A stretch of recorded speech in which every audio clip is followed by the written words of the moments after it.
जब एक से ज़्यादा रेजिस्टर्स कुछ इस तरह से जुड़ा हुआ होता है कि ये सारे एक ही पोटेंशियल डिफरेंस में रहे, जैसे कि यहाँ पर इन दो पॉइंट्स को अगर आप कंसीडर करें इसे और इसे, तो इनके बीच एक सर्टेन पोटेंशियल डिफरेंस होगा।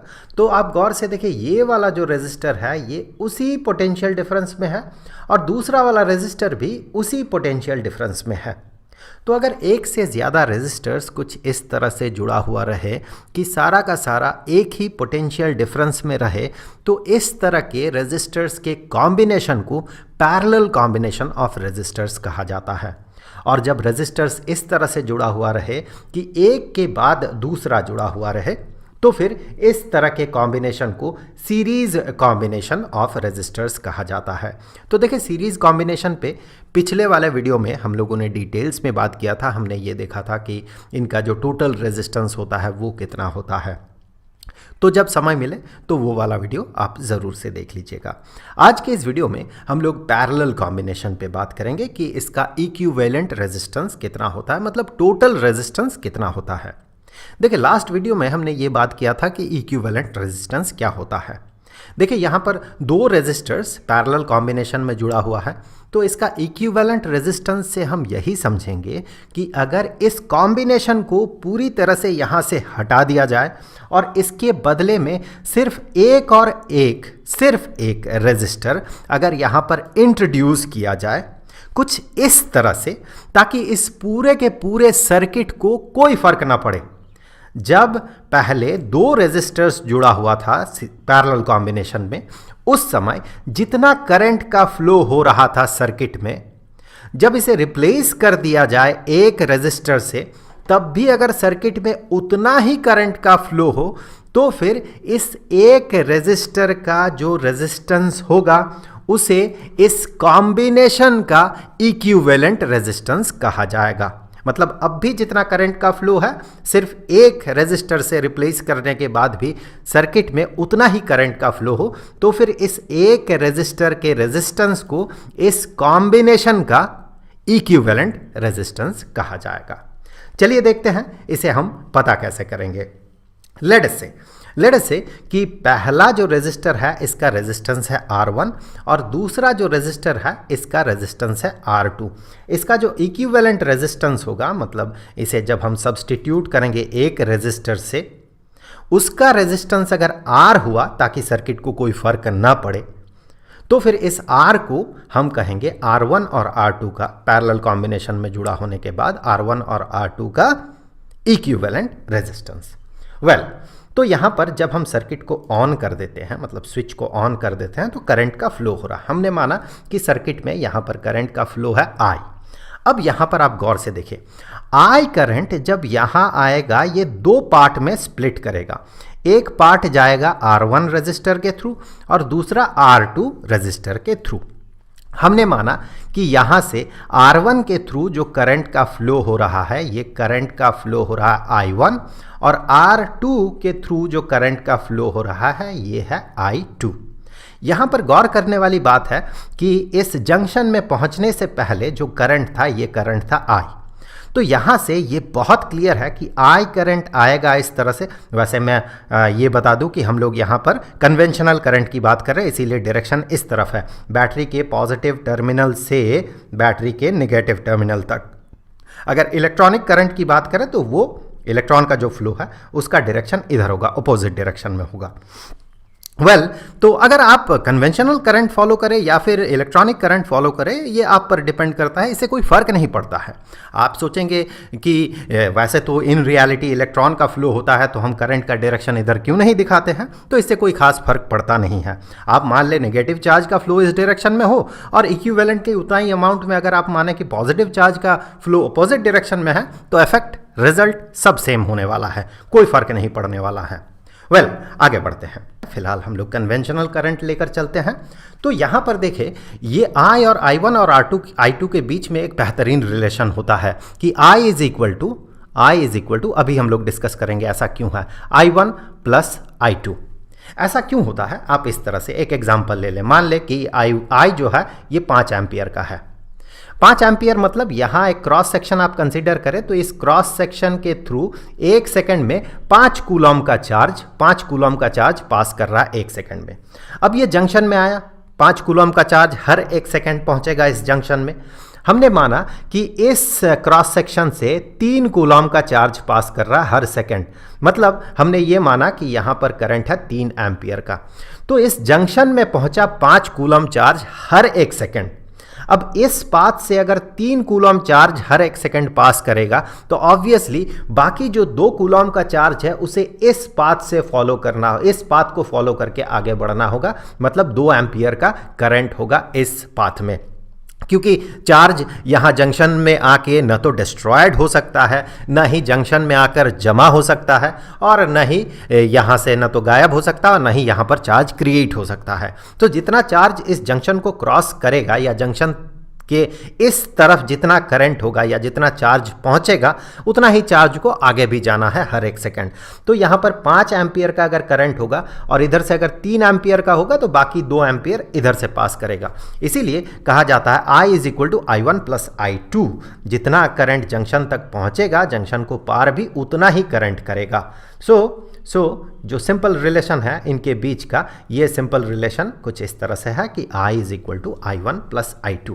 अब यहाँ से I1 और I2 का जो वैल्यू होगा वोल्टेज और रेजिस्टेंस के रेस्पेक्ट में, उसे भी हम लोग यहाँ पर उसका भी रिलेशन लिख लेते हैं। सबसे पहले तो देखिए, मान ले कि इस पॉइंट का और इस पॉइंट के बीच का जो पोटेंशियल डिफरेंस है, ये पोटेंशियल डिफरेंस लेट अस से कि ये पोटेंशियल डिफरेंस V है, इस पॉइंट का और इस पॉइंट का, इनके बीच का पोटेंशियल डिफरेंस V है। तो फिर यहाँ पर हम कह सकते हैं कि ये जो रेजिस्टर है R1 के अक्रॉस, R1 के 2 टर्मिनल्स के बीच का पोटेंशियल डिफरेंस कितना होगा? V ही होगा। यहाँ पर देखें, R1 रेजिस्टर, इसके एक तरफ का पोटेंशियल इस पॉइंट का पोटेंशियल और दूसरे टर्मिनल का पोटेंशियल इस पॉइंट का पोटेंशियल। तो R1 रेजिस्टर के 2 टर्मिनल्स के बीच का भी पोटेंशियल डिफरेंस V ही होगा। सेम लॉजिक R2 पे भी आप लगा सकते हैं। R2 रेजिस्टर के 2 टर्मिनल्स के बीच का पोटेंशियल डिफरेंस V ही होगा। तो यहां से अब ओम्स लॉ लगा के हम ये कह सकते हैं, फर्स्ट रेजिस्टर के लिए, R1 रेजिस्टर के लिए ओम्स लॉ लगा के हम कह सकते हैं, हमें पता है Ohm's law is equal to V is equal to IR या RI। तो यहां से आगे बढ़ते हुए हम करंट के लिए फॉर्मूला बना सकते हैं V divided by R। So ये ओम्स लॉ से आया हुआ है। अब देखिए यहाँ पर I1 को हम किस तरह से लिखेंगे। यहाँ पर I1 जो है, I1 इज इक्वल टू पहला जो रेजिस्टर है जिसके थ्रू करंट पास कर रहा है I1, पहला रेजिस्टर के अक्रॉस का पोटेंशियल डिफरेंस जो कि V है डिवाइडेड बाय उसका रेजिस्टेंस जो कि R1 है। यहाँ से देखिए इस फॉर्मूला को हमने यूज किया है। सेम लॉजिक अगर हम सेकंड रेजिस्टर पे लगाए जिसके थ्रू I2 करंट पास कर रहा है, उसके 2 टर्मिनल्स के बीच का पोटेंशियल डिफरेंस V और उसका रेजिस्टेंस है R2। तो I1 का वैल्यू यहाँ पर, I2 का वैल्यू यहाँ पर।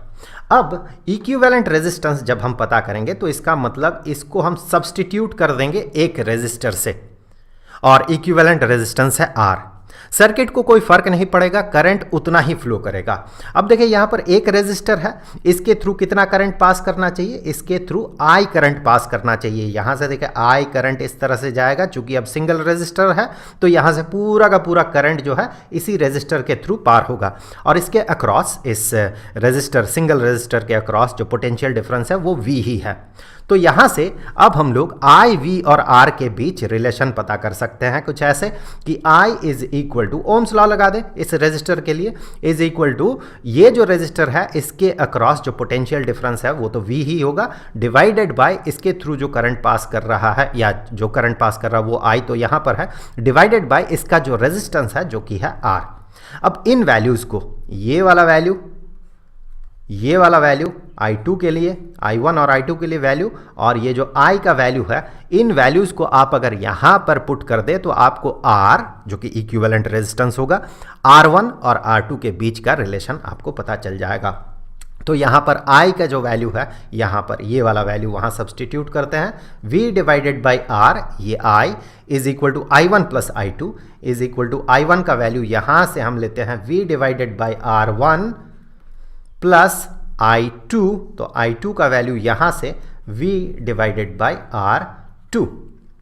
तो फिर यहाँ से देखिए v को अगर कॉमन ले लेते हैं सेकंड टर्म से, या इस एक्सप्रेशन से v को कॉमन ले लेते हैं राइट हैंड साइड से, तो लेफ्ट हैंड साइड का v और राइट हैंड साइड का v कैंसिल हो जाएगा और हमें क्या मिलेगा, हमें यहाँ से आगे मिलेगा कि 1 divided by r, that mean 1 divided by equivalent resistance is equal to 1 divided by r1 plus 1 divided by r2। तो जब एक से ज़्यादा रेजिस्टर्स पैरेलल कॉम्बिनेशन में जुड़ा हुआ रहे तो उसका इक्विवेलेंट रेजिस्टेंस का जो रेसिप्रोकल होगा, R इक्विवेलेंट रेजिस्टेंस है, उसका जो रेसिप्रोकल होगा वो बराबर होगा इंडिविजुअल रेजिस्टेंसेस के रेसिप्रोकल के अलजेब्रिक सम के। यहाँ पर पहला रेजिस्टर का रेसिप्रोकल है, ये दूसरा रेजिस्टर का रेसिप्रोकल है, इन दोनों का सम, रेसिप्रोकल्स का सम। तो इक्विवेलेंट रेजिस्टेंस का रेसिप्रोकल ये बराबर होगा इंडिविजुअल रेजिस्टेंसेस के रेसिप्रोकल्स के अलजेब्रिक सम के। तो ये फॉर्मूला ये एप्लीकेबल होता है जब बहुत सारे रेजिस्टर्स पैरेलल कॉम्बिनेशन में जुड़ा हुआ रहे। लास्ट वीडियो में हमने सीरीज कॉम्बिनेशन में क्या देखा था कि अगर बहुत सारे रेजिस्टर्स सीरीज कॉम्बिनेशन में जुड़ा हुआ रहता है, लेट अस से इसका रेजिस्टेंस R1 है, इसका रेजिस्टेंस R2 है, ऐसे सिचुएशन में जो इक्विवेलेंट रेजिस्टेंस बनता है ये होता है सिंपली R1 और R2 का अलजेब्रिक सम। ये सीरीज कॉम्बिनेशन में होता है और पैरेलल कॉम्बिनेशन में इस तरह का रेसिप्रोकल्स का सम होता है जो बनता है कि इक्विवेलेंट रेजिस्टेंस का रेसिप्रोकल। वेल, अब यहाँ से हम लोग एक न्यूमेरिकल प्रॉब्लम सॉल्व कर लेंगे। सो यहाँ पर कहा गया है कि ये जो सर्किट डायग्राम आप देख रहे हैं, यहाँ पर कहा गया है कि रेजिस्टर R1, R2 और R3 जो है ये इनका वैल्यू है 5 ओम, 10 ओम और 30 ओम। सो 5 ओम इसका रेजिस्टेंस है, इसका रेजिस्टेंस है 10 ओम और इसका रेजिस्टेंस है 30 ओम। और साथ ही साथ ये जो है एक बैटरी के साथ कनेक्टेड है, 12 वोल्ट के बैटरी के साथ कनेक्टेड है, 12 वोल्ट के बैटरी के साथ। ये बैटरी है, इसका पॉजिटिव टर्मिनल, ये इसका नेगेटिव टर्मिनल, इसके साथ ये जुड़ा हुआ है। हमें कैलकुलेट करना है करंट थ्रू ईच रेजिस्टर। यहाँ से कितना करंट फ्लो करेगा, इस रेजिस्टर से कितना और इस रेजिस्टर से कितना करंट फ्लो करेगा। लेट अस से पहले रेजिस्टर से I1, दूसरे रेजिस्टर से I2 और तीसरे रेजिस्टर से I3 करंट का फ्लो हो रहा है। तो ये जो करंट्स है इसका वैल्यू कितना होगा ये हमें अभी फिलहाल सबसे पहले पता करना होगा, क्वेश्चन नंबर A। सो ये जो है ये NCERT का एग्जाम्पल 12.8 है। इसे हम कैसे पता करेंगे, देखिए बैटरी का जो वोल्टेज है 12 वोल्ट है, तो आप देखिए बैटरी के यहाँ पर एक टर्मिनल जो पोटेंशियल में होगा एग्जैक्टली उसी पोटेंशियल में ये पॉइंट भी होगा, क्योंकि नॉर्मली जो वायर्स होता है इनका रेजिस्टेंस बहुत कम होता है कनेक्टिंग वायर्स का, तो यहाँ पर कुछ खास पोटेंशियल ड्रॉप होता नहीं है, नेग्लिजिबल पोटेंशियल ड्रॉप होता है। तो ये पॉइंट और ये पॉइंट, ये दोनों पॉइंट्स जो है ये सेम पोटेंशियल में होगा। बैटरी का जो अपोजिट टर्मिनल है ये जो जिस पोटेंशियल में होगा सेम पोटेंशियल में ये पॉइंट भी होगा। यहाँ से देखिए ये वायर से कनेक्टेड है, यहाँ पर स्विच है, स्विच ऑन करने के बाद की बात है, यहाँ पर हम लोग स्विच को जब ऑन कर देंगे उसके बाद की बात है। सो ये जिस पोटेंशियल में होगा ये भी उसी पोटेंशियल में होगा। यहाँ पर भी वायर जो है इसका जो रेजिस्टेंस है नेग्लिजिबल होता है, इसीलिए कोई खास पोटेंशियल में ड्रॉप नहीं होगा। तो यहाँ पर भी जो पोटेंशियल वही पोटेंशियल यहाँ पर भी होगा, और एमीटर का जो रेजिस्टेंस है ये नेग्लिजिबली स्मॉल होता है, सो ये कंसिडरेबल नहीं है। एमीटर के कारण जो पोटेंशियल ड्रॉप होगा वो इतना कम होगा कि उसे कंसिडर करने की ज़रूरत भी नहीं है, नेग्लिजिबल रेजिस्टेंस होता है। इसीलिए यहाँ से हम मान सकते हैं ये दोनों पॉइंट्स, ये पॉइंट और ये पॉइंट सेम पोटेंशियल में होगा। अब आप देखिए बैटरी के दो टर्मिनल्स अगर 12 वोल्ट के पोटेंशियल डिफरेंस में होगा तो फिर इसका पोटेंशियल और इस पॉइंट का पोटेंशियल अगर सेम हो, इस पॉइंट का पोटेंशियल और इस पॉइंट का पोटेंशियल अगर सेम हो, तो फिर हम कह सकते हैं ये दो पॉइंट्स जो है, ये वाला पॉइंट और ये वाला पॉइंट, ये दोनों पॉइंट्स भी उतना ही पोटेंशियल डिफरेंस में होगा, मतलब 12 वोल्ट के पोटेंशियल डिफरेंस में होगा। अब आप देखिए यहाँ से कि ये जो रेजिस्टर है, पहला वाला जो रेजिस्टर है 5 ओम वाला जो रेजिस्टर है, इस रेजिस्टर के अक्रॉस कितना पोटेंशियल डिफरेंस है, 12 वोल्ट, ये पॉइंट और ये पॉइंट 12 वोल्ट। सो ये जो रेजिस्टर है इसके दो टर्मिनल्स के बीच का पोटेंशियल डिफरेंस इन दो पॉइंट्स के पोटेंशियल डिफरेंस के बराबर होगा, जो कि 12 वोल्ट है। तो यहाँ पर हम ओम्स लॉ लगा के ये करंट पता कर सकते हैं। वैसे ओम्स लॉ कहता है V is equal to I R. अगर I के लिए, दैट मीन करंट के लिए हम इक्वेशन बनाए तो current I is equal to V divided by R। So ये वाला फॉर्मूला हम लोग यहाँ पर अप्लाई करेंगे। तो अगर पहले रेजिस्टर की बात किया जाए तो पहले रेजिस्टर के लिए करंट I1 ये बराबर हो जाएगा पोटेंशियल डिफरेंस इस रेजिस्टर के अक्रॉस, जो कि 12 वोल्ट है, डिवाइडेड बाय इसका रेजिस्टेंस है 5 ओम का। 12 volt divided by 5 ohm, so that is equal to 2.4। 12 divided by 5 is equal to 2.4, इतना एम्पियर हो गया। I2 को अगर हम कैलकुलेट करें तो I2 is equal to second resistor के थ्रू जो करंट फ्लो करेगा, that is equal to second resistor के जो टर्मिनल्स है उसके बीच का पोटेंशियल डिफरेंस, वो तो 12 वोल्ट ही होगा। यहाँ एक पॉइंट, यहाँ दूसरा पॉइंट, तो ये जो रेजिस्टर है इसके अक्रॉस जो पॉइंट्स है, ये एक पॉइंट, तो 12 वोल्ट का ही पोटेंशियल डिफरेंस है, 12 वोल्ट का ही पोटेंशियल डिफरेंस है। इसका रेजिस्टेंस जो है ये 10 ओम का है, तो ये बन जाएगा, करंट बन जाएगा 1.2 एम्पियर। ओके, अब I3 को अगर कैलकुलेट करें उसी तरह से, पोटेंशियल डिफरेंस दो टर्मिनल्स के बीच 12 वोल्ट का ही होगा। ये तीसरा वाला रेजिस्टर, एक पॉइंट इधर, एक टर्मिनल इधर और दूसरा टर्मिनल इस पॉइंट के साथ जुड़ा हुआ है। तो पोटेंशियल डिफरेंस दो टर्मिनल्स के बीच का 12 वोल्ट है और इसका जो रेजिस्टेंस है ये 30 ओम का रेजिस्टेंस है। तो यहाँ से हम कह सकते हैं ये हो जाएगा 0.4 एम्पियर। अगर हम इन तीनों को जोड़े, मतलब यहाँ पर क्वेश्चन नंबर 2 को अगर देखें तो total current in the circuit, so circuit में इस डायरेक्शन में करंट का फ्लो हो रहा है, लेट अस से वो करंट I है, ये इधर ऐसे फ्लो कर रहा है, यहाँ पर जाके वो स्प्लिट कर रहा है I1, I2 और I3 में, फिर जाके यहाँ पर जुड़ रहा है I1, I2 और I3 जुड़ के फिर से यहाँ से I करंट का फ्लो हो रहा है, जो कि ऐसे इस तरह से जाते हुए बैटरी के नेगेटिव टर्मिनल में जाके समा रहा है। तो यहां से हम कह सकते हैं कि I is equal to I1 plus I2, question number B जो है I3, इन तीनों को जोड़ेंगे तो total current in the circuit हमें मिल जाएगा। सो टोटल करंट कितना होगा? Total current I is equal to 2.4 plus 1.2 plus 0.4, इतना एम्पियर।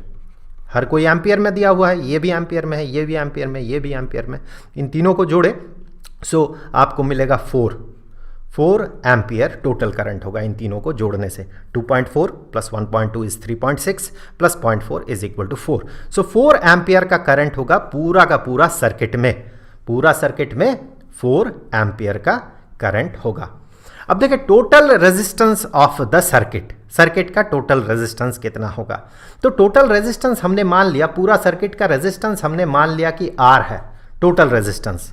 तो अब देखिए यहां से हम इस R का वैल्यू कैसे पता करेंगे। सो इस सर्किट का रेजिस्टेंस R है, सर्किट के थ्रू I करंट फ्लो कर रहा है और सर्किट बैटरी 12 वोल्ट के बैटरी के साथ जुड़ा हुआ है, मतलब सर्किट का एक टर्मिनल और दूसरे टर्मिनल के बीच का पोटेंशियल डिफरेंस, ये पूरा का पूरा सर्किट है।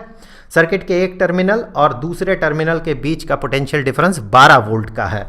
तो यहां से हम सर्किट का रेजिस्टेंस के लिए फॉर्मूला यहीं से हम बना सकते हैं। रेजिस्टेंस के लिए फॉर्मूला कि वोल्टेज डिवाइडेड बाय करंट। तो यहां से resistance is equal to voltage, जो कि 12 वोल्ट का है, 12 वोल्ट का, और पूरे सर्किट में I करंट फ्लो कर रहा है। I करंट हमने पता किया कितना है, 4 एम्पियर का है, 4 एम्पियर करंट है। सो यहाँ से हम कहेंगे ये होगा 3 ओम। सो ये जो टोटल रेजिस्टेंस है इस कॉम्बिनेशन का या पूरा सर्किट का, ये टोटल रेजिस्टेंस 3 ओम का रेजिस्टेंस है। अब यहाँ से जो फॉर्मूला हमने डिराइव किया था थोड़ी देर पहले, अगर उस फॉर्मूला को हम डायरेक्टली भी अप्लाई करते हैं तो भी हमें यहाँ पर ये जो रेजिस्टेंस है, जिसे हम इक्विवेलेंट रेजिस्टेंस कहेंगे, 3 ओम जिसका वैल्यू निकला, वो रेजिस्टेंस हम डायरेक्टली भी उस फॉर्मूला को अप्लाई करके पता कर सकते हैं। उसे भी चलिए यहाँ पर थोड़ा सा इंप्लीमेंट कर लेते हैं ताकि आपका प्रैक्टिस हो जाए। तो जैसे कि हमें पता है इक्विवेलेंट रेजिस्टेंस, यहाँ पर ये तो पैरेलल कॉम्बिनेशन में जुड़ा हुआ है। इक्विवेलेंट रेजिस्टेंस अगर R है तो वो R बराबर होगा 1 divided by R1 plus 1 divided by R2 plus 1 divided by 3 के। So that is equal to ultimately R का वैल्यू जो है, इसका जो यूनिट है ये ओम में ही आएगा, तो मैं ओम को नहीं लिख रहा हूँ बार बार। सो यहाँ पर 1 डिवाइडेड बाय R1 का वैल्यू है 5 ओम, ओम मैं नहीं लिख रहा हूँ बार बार। So plus 1 divided by R2 है 10 ओम का, तो वो 10 प्लस R3 का वैल्यू है 30। सो यहाँ से आप देखिए डिनोमिनेटर में हम इन तीनों का एलसीएम लेंगे, 5 10 30, तो 30 हो गया। यहाँ पर 6 plus 3 plus 1, 6 plus 3 is 9 plus 1 is equal to 10। So that is equal to 10 divided by 30, 10 divided by 30। So that is equal to 1 divided by 3।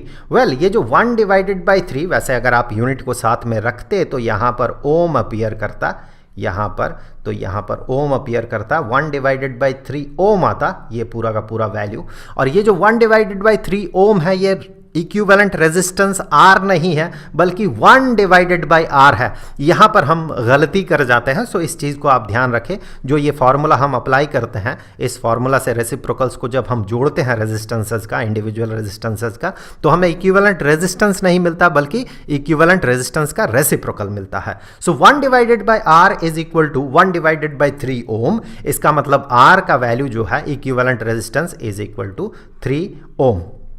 सो इस तरह से अगर आपसे डायरेक्टली पूछ लिया जाता, बाकी चीज़ें पता करने के बावजूद, पता न करते हुए, क्वेश्चन नंबर 1 अगर नहीं रहता, क्वेश्चन नंबर बी अगर नहीं रहता, ए और बी, डायरेक्टली अगर आपसे पूछा जाता कि टोटल सर्किट रेजिस्टेंस कितना है, तो इतना सारा तामझाम करने की ज़रूरत नहीं थी। आप डायरेक्टली इस फार्मूला को अप्लाई कर देते तो आपका ये जो वैल्यू है इक्विवेलेंट रेजिस्टेंस या टोटल सर्किट रेजिस्टेंस, ये पता चल जाता आपको। 3 ओम का ये रेजिस्टेंस है। तो देखिए, इससे पहले हम लोगों ने बहुत सारे टॉपिक्स पे बात किया है इस चैप्टर के। उन वीडियोस का लिंक और साथ ही साथ प्लेलिस्ट का लिंक आपको डिस्क्रिप्शन बॉक्स में मिल जाएगा। अब आगे हम लोग सिस्टम ऑफ रेजिस्टर्स में ही कॉम्प्लेक्स कॉम्बिनेशन पे बात करेंगे। कॉम्प्लेक्स कॉम्बिनेशन मतलब ऐसा कॉम्बिनेशन जहां पर आपको सीरीज कॉम्बिनेशन भी दिखेगा, जहां पर आपको पैरेलल कॉम्बिनेशन भी दिखेगा। वहां पर उस प्रॉब्लम को, उस तरह के सिनेरियो को सॉल्व करना होगा आपको। तो ये हम अब नेक्स्ट वीडियो में बात करेंगे। उसके बाद हम लोग आगे के टॉपिक्स में बात करेंगे। तो मिलते हैं अगले वीडियो में, तब तक के लिए खुश रहें। Good bye.